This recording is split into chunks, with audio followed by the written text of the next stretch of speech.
ætlum við að tala um ástina á tímum kaldastríðsins sem geisa hér á eftirstríðsárunum og fram að falli Sovétríkjanna, sem segja kannski að það hafi aldrei hætt og þessi tími sem komin aftur. En það hollt að hugsa ástina í samhengi við stríð og sérstaklega þeirra geisar stríð í Evrópu. Hvað segir það, Rósa Magnúsdóttir, prófessor í sagnfræði Háskólanum og doktor eða ekki í bara kaldastríðinu?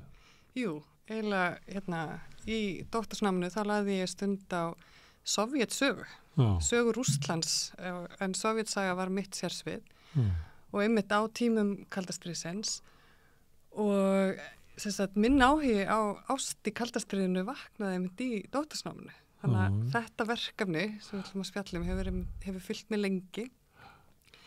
Hverju kveiknaði áhugi á ástinni í kaldastríðinu? Því það er sem ég geti lesið 18 bækur kaldastríðið á þess að rekast á bara orðið ást. Já, einmitt.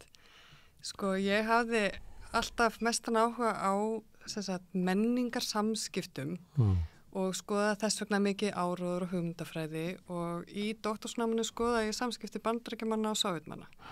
Þannig að ég var að skoða hugmyndir Sovétmanna Bandaríkjamenn, skrifaði bók sem heitir Enemy Number One sem að lýsir auðvitað því hvernig Sovétmenn sáu Bandaríkjamenn sem óvin og óvin númer 1. Og svona sem ekki svona hálffallið kerfi sem að geisaði fátækt og óerðan og glæpir og óregla. Einmitt og nýttu sér auðvitað ójöfnuð í Bandaríkjunum í áróðri og það var alveg hluta því sem að ég var að skoða að þó að áróðurinn væri oft mjög svona, bara oft svolítið ógeðfelldur. Það verið að birta myndir sem eru svona teiknumyndafígurur eða eitthvað svona myndir sem að vekja upp tilfinningar í garð þá óvinar að þá var áróðurinn að hluta til byggður á raunveruleika í Bandaríkjunum. Ég meina þar var félagslegur ójöfnuður, þar var kynþáttahattur og kynþáttamisrétti í stórum mæli og þess vegna kannski fannst mér líka áhugavert þegar ég svo í þessu samhengi öllu saman rakst á sögur af bæði bandarískum og breskum konum sem að sátu í Moskvu eftir að síðari heimsstyrjöld var lokið og kaldastríðið var skollið á og voru giftar Bretum og Bandaríkjamönnum en fengu ekki að fara. Það var John Steinbeck sem að lýsti þessu á áhrifaríkan hátt í mjög frægri bók. Það er rússneskar konur sem voru giftar. Rússneskar konur sem voru giftar erlendum mönnum. Höfðu kynst þeim bara einhvers staðar á sinni lífsleið? Höfðu kynst þeim í stríðinu. Það er stríðið sem að kemur á þessum tengslum og það er kannski áhugavert að og við getum kannski rætta líka þegar við höldum áfram út tímabilið að það eru fyrsta lagi það síðari heimsstyrjöldin sem að veldur því að fólk hittist og kynnist. Þetta eru miklu leyti hermenn eða starfsmenn bara diplomatískir starfsmenn í Moskvu á þessum tíma sem að kynnast ungum konum. Og ég hafði líka rekist á það í mínum rannsóknum hvernig þetta var auðvitað ekki alltaf vel séð í Sovétríkjunum, þó að þeir varu bandamenn á þessu tímabili að þá var nú ekki vel séð að sovéskar konur væri að leggja lagsitt við Bandaríkjamenn, við þekkjum það nú líka bara úr okkar sögu. En það samt urðu þarna til ykkur hjónabönd og þetta hleypur á ykkurum tugum og jafnvel hundruðum. En þegar að stríðin er lokið og kaldastríðið skollið á, þá fá þessar konur ekki að fara. Með mönnum sínum sem vilja snúa heim. Já, mennirnir vilja snúa heim og konurnar fá ekki að fara. Og auðvitað voru einhverjir sem að ákvaðu bara að ílengjast í Sovétríkjunum, búa þar og það fólk, þau pör, þau hjón verða aldrei neitt vandamál innan gæsalappa. En þessi hjón sem vilja fara, að þau verða vandamál. Það kemur eitt fyrst á þess að sögu fljótlega eftir stríðið sem er að Stalín bannar hjónabönd við útlendinga. Það kemur löggjöf árið 1947, einmitt þegar kaldastríðið er að skella á, það sem að hann bannar þetta. Þetta er bara vandamál og sovéskar konur eiga ekki að giftast útlendingum yfir höfuð.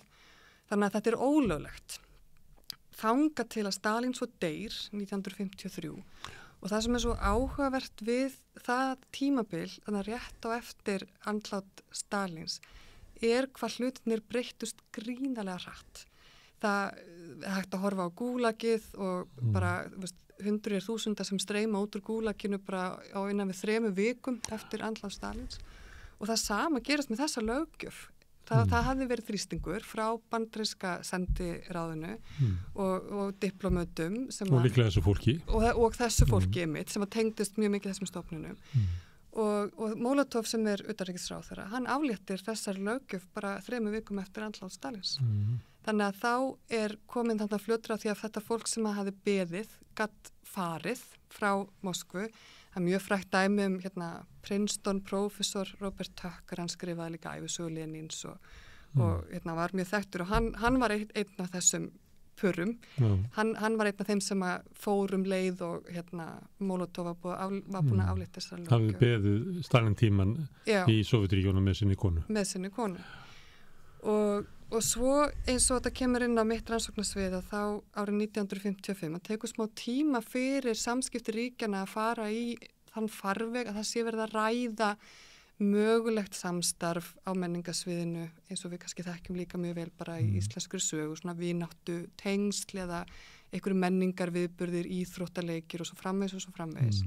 Og það eiginlega talað að árið 1955 farið þessi tengsl svona hægt og rólega aftur af stað. 1958 þá gerður samningur á milli Bandaríkjanna og Sovétríkjanna menningar og svona vísindatengsl. Sambærilegur samningur var gerður hér árið 1961 og þetta var svona leið til þess að koma samskiptum ríkja í opinberan farveg og það sem að gerist þegar að það komin á svona tengsl að innan þessara ramma námsmannaskipti.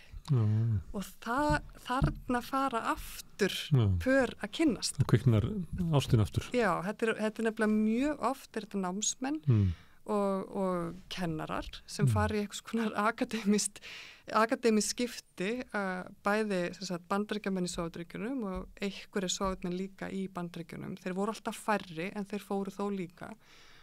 Og það var talað og það eru til bara gögnum það að það voru fjölmargir á hverju ári sem að bara urðu ástfangir. Þetta ungt fólk býr á stúdendagörðum og fær alveg að gangi hjónaband. Því hjónabönd eru lögleg. En þá gerist það að Sovétríkin gera þessu fólki erfitt fyrir að fá brottfararleyfi. Og það fólk sé ekki að giftast, þykjastur ástfangið og giftast til þess að komast að landi brott. Og það voru alveg dæmi það að fólk giftast sér til þess að... Eins og bara við að fólk aðstoða fólk með landvist og við gera bíómyndir fólk sem að giftast út að græna passanum í Bandaríkjunum. Algjörlega og þetta var alltaf mikill lóti. En það sem þarna sína líka Sovétríkin svolítið sína hliðis að það átt enginn að vilja fara frá Sovétríkjunum og það voru settar skorður á bara ferðafrelsi fólks og það leiddi til þess og ekki bara það heldur var líka oft mögum bannað að koma, fengu ekki vegabréfsáritun til Sovétríkjanna. Þannig að þýðan eftir dauða Stalins að hún kólnar. Hún kólnar í rauninni bara strax með Kúbudeilunni.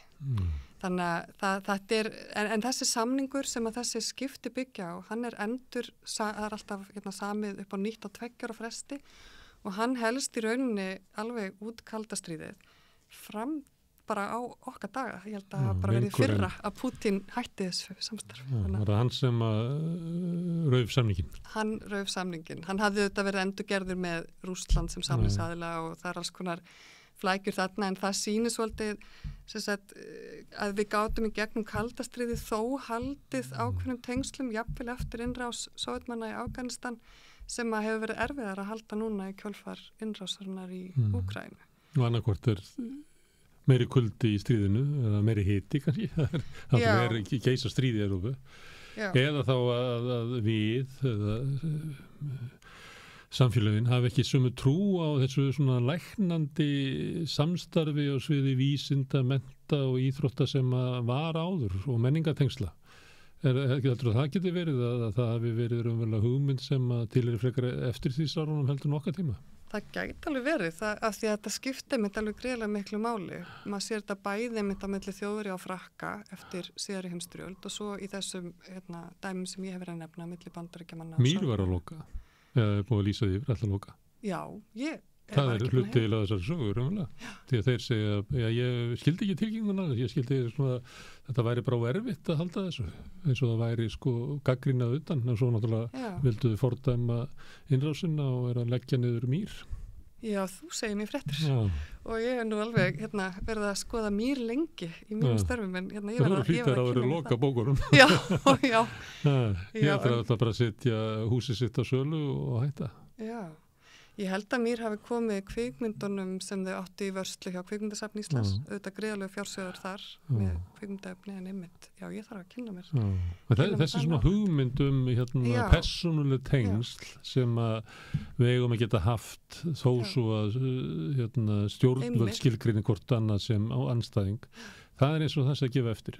Það gæti nefnilega verið það, því að þessu tíma þannig verið að tala svo mikið að það skipt svo miklu máli að fólk sé að tala svona andliti til andlits, þannig að þetta heitir people to people diplomacy. Við megum ekki tapa einhvern veginn mennskunni að skynja hvort annað sem manneskjur. Einmitt og þetta var alveg hlut af því þegar að tala sko menningatengsl og menningasamskipti að þá eru stundum svona hjónabönd nefnd sem tæki, við þekkjum þetta í konungafjölskyldum bara í gegnum aldirnar að þetta er svona ákveðin leið til þess að efla tengsl, það er að fólk bindist svona böndum. Þannig að ef fólk vil tengja sko, kannski eru það þeim tíma að fólk bara viljið ekki. Já, við höfum auðvitað séð sambarleg mál í einmitt núverandi átökum þar sem að Rússar og Úkraínumenn eru í hjónaböndum og þessi fjölskyldu tengsl hafa verið alveg gríðarlega erfið oft eða í uppnámi á margan hátt. Sko. Við talaði við síðastliðið sumar við stráka sem að annar er Úkraínumaður og hinn er Rússi og þeir gátu í hvoru landinu verið og bæði af því að þeir voru hommar og voru jaft mikli fordómar, sama hvoru megin landamærinu vert, en svo þegar stríði kom og þau átökuldsumul, þá var alveg ljóst, eða innrásinni við Krím, þá var ljóst að þeim var ekki vært í hvoru landinu út af því að þeir voru af sikkur á þjóðinu og þess vegna fluttuðu til Íslands. Þannig að stríð og ást fyrir ekki vel saman, eða stríð gerir ástina, það er erfitt fyrir ástina að blómstra í stríði. En hún kveiknar alltaf, það er ekki hægt að stjórna henni. Það er nefnilega það sem að held ég að sovjísku yfirvöld sá að það var erfitt að eiga við þetta þegar þú ert ekkert að samþykja að fólk tali saman að þá getur ekki stjórnað í svo hversu langt það gengur en þau reyndu það og þar er kannski munur að því að þú ert að lýsa að þá í dag getur fólk bara farið þú veist það er ferðafrelsi upp að miklu meira marki heldur en það var á þessum tíma. Ef einhver vil taka við þér, það er náttúrulega stundur að það er enginn taka við þér. Já, en þegar þú varst giftur og það er auðvitað fjölmörg dæmi þetta er ekki bara Bandaríkjamann og Sovétmenn, heldur Sovétmenn sem voru giftir, kannski, ég hef sérstaklega hort á bara Vesturlanda búa, að þá var alltaf eitthvað leið og sérstaklega voru komin börn í spilið, börn sem kannski aldrei hefðu hitt föður, en og þetta varð stórt alþjóðamál og Vesturveldin notuðu sér þetta til framdráttar til að sýna hvað Sovétmenn væri að gera fólki erfitt fyrir og ást er einmitt eitthvað sem er gott að setja í fyrirsagnir og sýna að þarna eru fjölskyldur sem fá ekki að búa saman eða hittast bara yfir höfuð. Og það er náttúrulega ljótt að neita fólki bara að eigast út af einhverju skilgrein einhver aðra hagsmuni svo heilaga að það megi en brjóta ástina. Og það var einmitt þannig, rökin sem voru fær fyrir því að fólk mátti ekki fara. Það var til dæmis oft sagt að fólk hefði verið í vinnu þar sem þau haft aðganga viðkvæmu upplýsingum. Og þá er verið að því að þú hafi verið ykkur opinberi stjórnsýslu eða í starfi fyrir herinn og þá er auðvitað þeir fólk ekki hleypt úr landi frá ríkis og Sovétríkjunum. Svo hafa líklega óttast bara frásögn fólksins kæmi vestur. Já, nákvæmlega og það var alveg ástæða til því að þeir sem að fóru, það er alveg til daldið af ævisögum og endurminningum fólks sem að var í þessari aðstöðu og það kom alveg ákveðna bylgjur, það verður alveg gríðarlega stór breyting 1975 þegar að Helsinki sáttmálinn er gerður. Þá er þriðja karfa þess sáttmála snýst mannréttindamál og fjölskyldu sameining er þar inni. Þannig að það varð svolítið til þess að þessi pör sem að voru, ég meina það alltaf að nýtt fólk að hittast og sum voru búin að vera að reyna að komast úr landi alveg í einhverja áratugi. Það var alveg svona, ég man eftir 15-20 árum allavegna. En þá fara samtök upp úr sérstaklega kannski 1980 að berjast miklu meira fyrir þessum réttindum á alþjóðasviðinu og einmitt eins og þú varst að nefna þetta samtal sem er svolítið endurvakið þegar að Gorbatsjov kemst til valda. Þá var það líka endurvakið á æðsta stigi. Þá eru þessi leiðtogafundir sem við þekkjum einmitt líka og þessi hjónabönd verða þau eru alltaf á dagskrá á öllum þessum leiðtogafundi og þetta er alltaf sett á fer mikið í fjölmiðla og mikið verða að þrýsta á svona málefni sem að eiginlega enginn skilur að Sovétmenn sé að gera svona mikið úr að þetta er svo slæmt fyrir þeirra ímynd þau eru að stoppa ástina og af hverju gera þau þetta en þá er einmitt eins og vorum að segja þau óttast þetta að fólk fari með þá gagnáróður út í hinn stóra heim. Þetta gerðist það. En það gerðist það. Lítið mál fyrir fólki að fá það útgefið á Vesturlöndum því það var líka notað í áróðri. Algjörlega. En ég spurði áðan af hverju fórst að skoða þetta, þú fórst að skoða kaldastríðið. Ég var að segja að maður gæti lesið heilu bókasöfninu og þess að hitta ástina. Já. Kanntu að segja það? Af hverju á ég ná þessum málum kveiknaði? Já, mér finnst þetta tengjast bara þessum almenna áhuga sem ég hef á því að skoða kaldastríðið svolítið út frá eitthvað svona mannlegri hlið. Að ekki bara horfa á stórveldin, og ég hafði strax alltaf mikið áhuga á því hvernig leið fólki eins og í Sovétríkjunum trúði það áróðrinum Bandaríkin, trúði það í alvöru því sem að sovésk yfirvöld voru að halda fram. Það er nú aldrei þess að spyrja sig þessu í dag sambandi við Rússa. Nákvæmlega og ég skrifaði nú alveg heila bók þar sem ég reyndi að komast að því hvað fólki á Stalin-tímanum og á Khrushchev-tímanum fannst Bandaríkin. Og það er rosalega erfitt að komast að því af því það er ekki skoðanakannanir og fólk þorir ekki að segja upphátt það sem það er að hugsa og oft er það sem það segir bara sagt í þeim tilgangi að friðþægja eitthvað sem þú heldur að sé að njóstnum þig eða þú ert hræddur starfið þitt og ég held að bæði á þess alveg, ég bara veit að á þeim tíma sem ég var að rannsaka og í Rússlandi í dag að þá er þessi ótti alveg, það er full innistæði fyrir þessum ótta. Þú átt mjög mikið á hættu með því að fara gegn hennu opinbera í þessum áróðri. En mér fannst þetta samt alltaf svo áhugavert að hugsa, finnst fólki í alvöru, hata allir Sovétmenn Bandaríkjamenn eða öfugt. Og ég fór alltaf svolítið ég var alltaf að leita röddum fólksins í öllum mínum rannsóknum og fann þær að einhverju leiti, ég þurfti að vera svolítið kreatív og nálgaðist þær í gegnum til dæmis dómskjöl þar sem fólk var dæmt fyrir að vera andsovjast í hegðun. En það þýðir ekkert að það var andsovjast, það þýðir bara að einhver hafði sagt að það væri það til dæmis. Þannig að þetta er alveg rosalega flókin spurning hvað fólki finnst í alvörunni. En mér fannst þegar ég var komin inn að þetta skoða þessi hjónabönd að þau segja okkur svo margt bæði hvernig þessi tengsl eru bara á heimavistinu og bókasafninu og hvernig svo þetta alþjóða samstarfið þessi stórveldi, hvernig áhrif þau hafa bara alveg inn í hjónaherbyggi.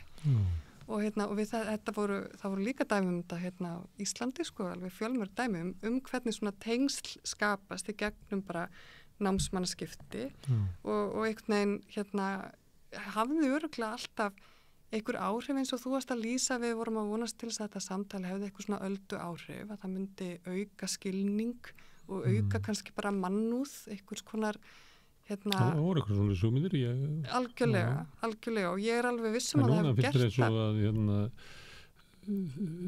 Það er auðveldar að taka ákvarðanir að slíta þeim það vera meiri núna heldur en var Já, ég er nefnilega, það sló mig alveg þegar þetta var komið á þann stað núna og einmitt eins og segja því þetta var hægt í kaldastríðinu að þá var meiri vilji til þess að halda þessu gangandi heldur en virðist vera núna. Þetta er íslenska sögur sem eru inn á þessu hefur verið að skoða þær Já, það er einmitt líka Benjamin H. Eiríksson og hans Já, hann er auðvitað fyrir kaldastríðið en besta dæmið okkar er auðvitað þegar að Sovétríkin opnast eftir andlát Stalins að þá finnst mér það vera mjög lýsandi fyrir sterk tengsl íslenskra sósíalista við Sovétríkin að það eru 2 íslenski námsmenn sem eru rauninni fyrstu vestrænu námsmennirnir sem koma til Sovétríkina og það eru þeir Arnór Hannibalsson og Árni Bergmann og það er eins og ég var að lýsa í, hjá Bandaríkjamönnum að það er bara hægt að lesa það líka í sögu Árna og Lenu Bergmann að hann eru einmitt einn af þessum námsmönnum sem að kynnist konu sinni í Sovétríkjunum en þau koma til Íslands og mér minni nú að hann lýsi því að það var ekkert alveg hlaupið að því en þau komu og það eru fleiri svona dæmi, Þórunn Askenasi sem fór í tónlistanám til Sovétríkjana og þannig að það lýsi því bara hvernig þetta opnar heiminn fyrir fólkið og hvað það hefur verið algengt. Hvað það hefur verið algengt. Ástin sprettur alls þar. Nákvæmlega. Ef við getum talið upp svona bara íslensk dæmi að þá getum maður ímyndað sér hvað eru mörg í Bandaríkjunum eða hjá stærri þjóðum. En að tala ástina á stríðstímum og nú erum við náttúrulega með stríð í Evrópu og við erum með kalt stríð sem er, þú veist, það er bara komið aftur og það er hann, og inn í þessu eru alls konar sögur, einstaklingar og fjölskyldur sem að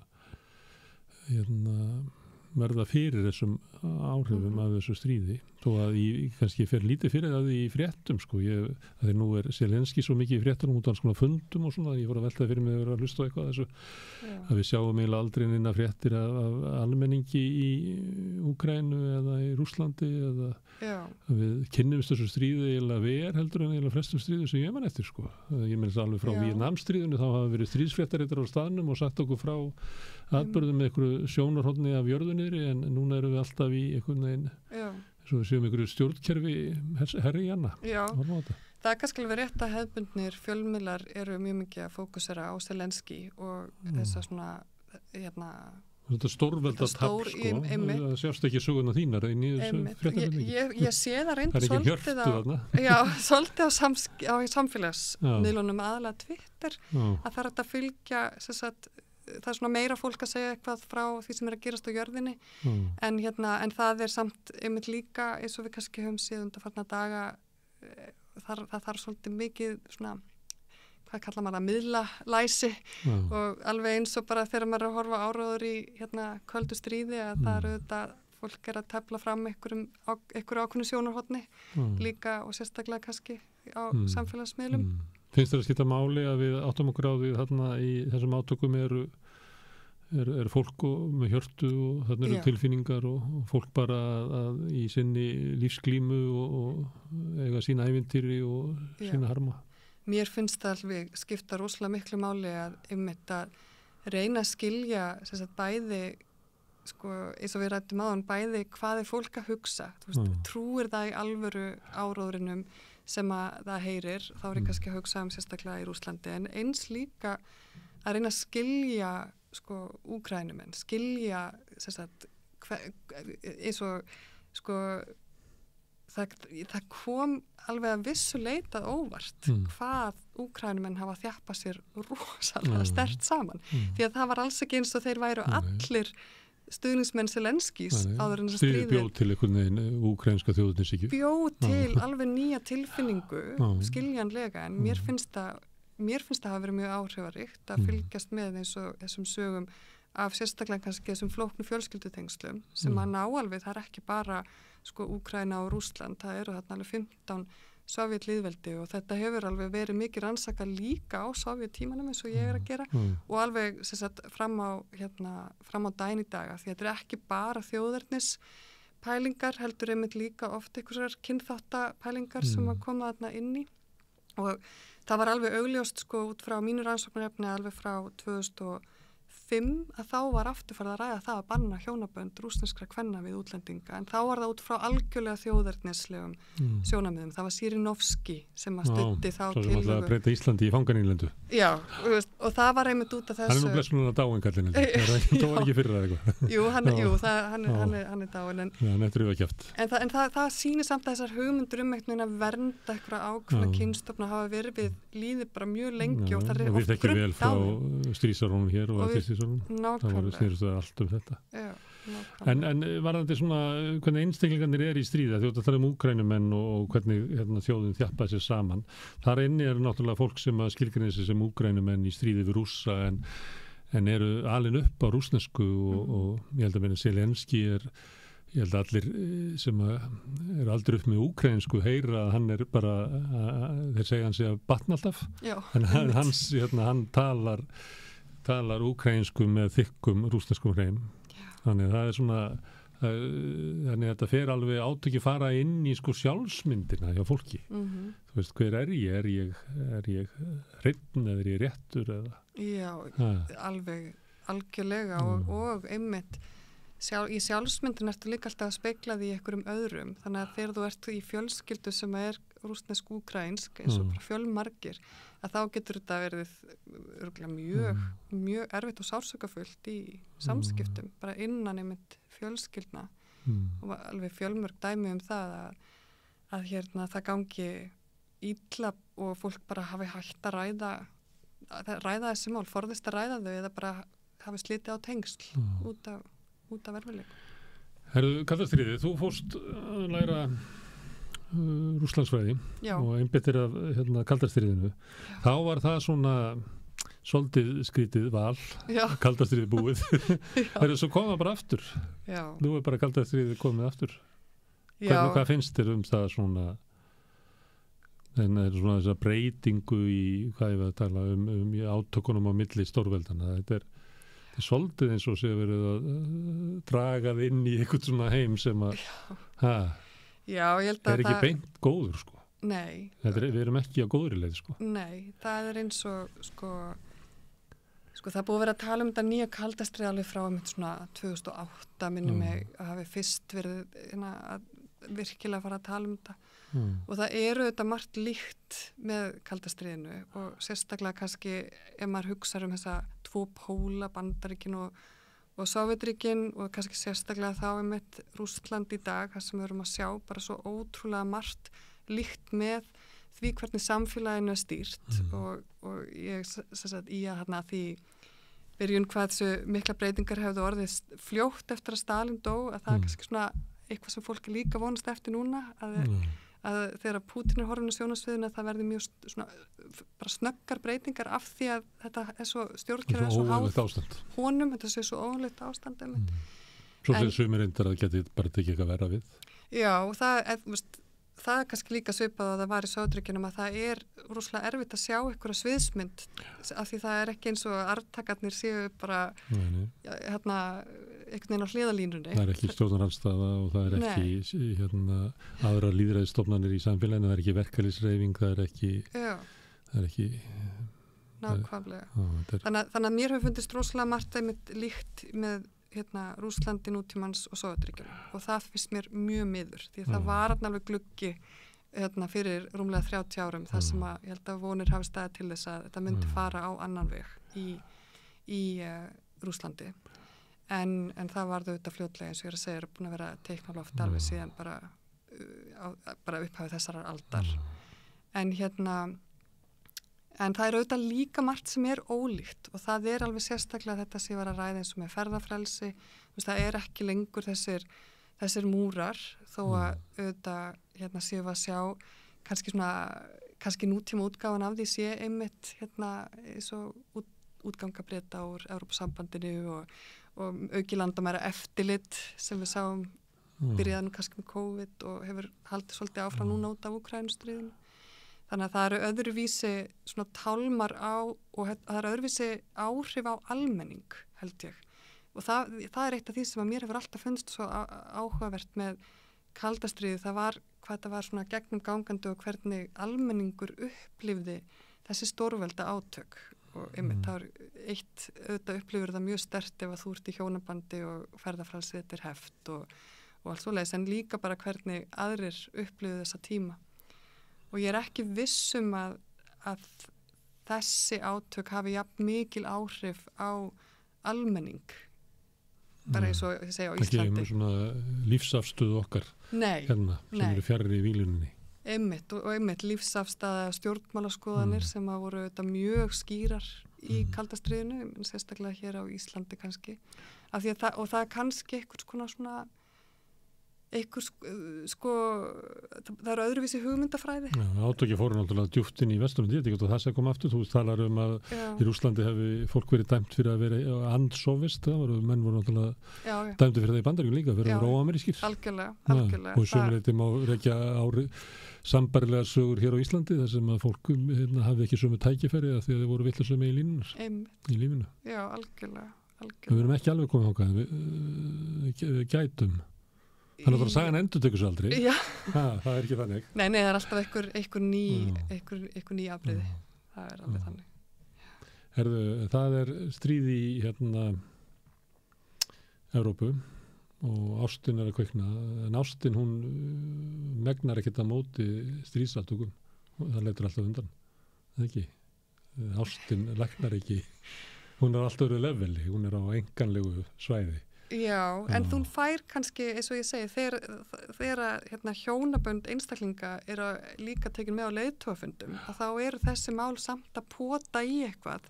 Það sem að leiðtogarnir þurfa að taka afstöðu og þurfa að létta okkur reglukerfi, einhver stjórnkerfislegar ákvarðanir sem þarf að taka til þess að hleypa fólki inn eða út á ákveðnum tímum. Minnir þá á að þeir verða að taka til þess að við erum manneskjur. Já. Ég held að það geti kannski verið svona hluti af af áhrifum og þetta, eins og segja, þetta var mikið í fjölmiðlum og sérstaklega í kringum leiðtogafundi og þetta var á þeim tíma sem að bara andofsmenn í Sovétríkjunum voru að taka mikið pláss þarna sérstaklega á 9. áratugnum og hungurverkföll og svona alls konar aðgerðir sem vöktu athygli og þetta eru mál sem að fá einmitt athygli af því að því kontrastin er svo mikill. Þetta er ást í köldu stríði. Herðu, Rósa, takk fyrir að koma hingað og ræða ást í köldu stríði. Takk fyrir. Og við snúum okkur að næsta máli eftir augnablik. Samstöðin er í eigu hlustenda, áhorfenda og lesenda. Þú getur átt samstöðina ásamt öðrum félögum í Alþýðufélaginu. Þú getur gengið í Alþýðufélagið á samstöðin.is. Þar er hnappur sem segir skráning.